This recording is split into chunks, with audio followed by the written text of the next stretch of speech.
I'm going to look at solutions as to how to curb this issue of cultism in Nigeria. And I'll be deriving it from different segments. One is the issue of parents, the role that parents can play in curbing it. And I will give you one simple example, and I will use myself as an example. I came in one day, and I saw my son tying his head. And I asked him, why did you tie your head like that?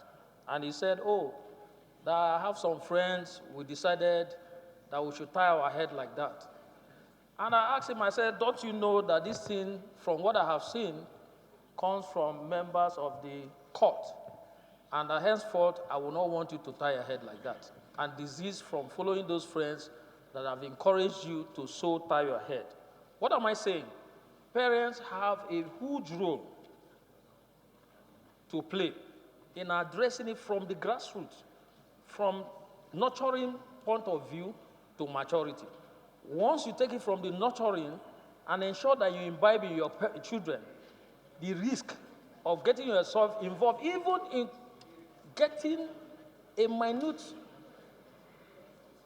members of your school coming together to begin to decide what happens in school or what happens among your peers.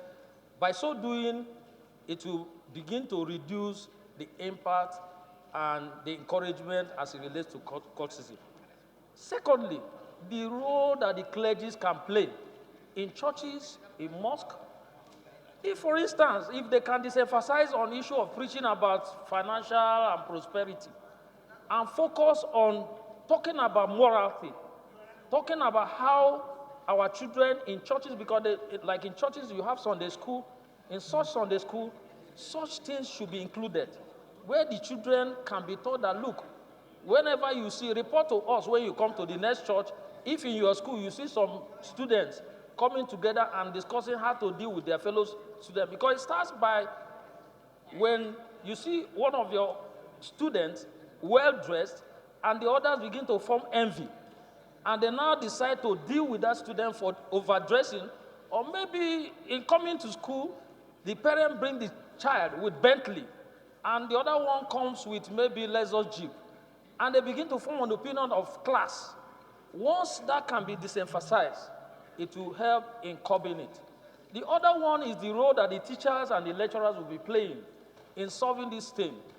If in schools, from nursery to secondary, that the teachers can begin to lecture them and let them know the adverse effects of belonging to such group, that also can begin to curb it in lesser position that come in when they are grown. The other one, Mr. Speaker, is the traditional institutions. In communities, those days, Mr. Speaker, when people visit a particular family, the king of that village will send a message to that home that he will want to know who has come to your home. And in so doing, there is monitoring of who comes in and who goes out. And that comes to the issue of even of security. When traditional rulers can play their key role in community policing and also ensuring that they know what their children are doing in certain communities, that will obviously help in solving this problem. Then political class. How are we going to solve it? We are doing lip service to this thing. Most of us engage those court members in ballot box snatching. They encourage them, they give them so much money, and they carry ballot box, and at the end of the, even in some instances, they buy gun and give to them for the purpose of snatching ballot boxes. Now, when they finish and you fail to compensate them adequately, what happens?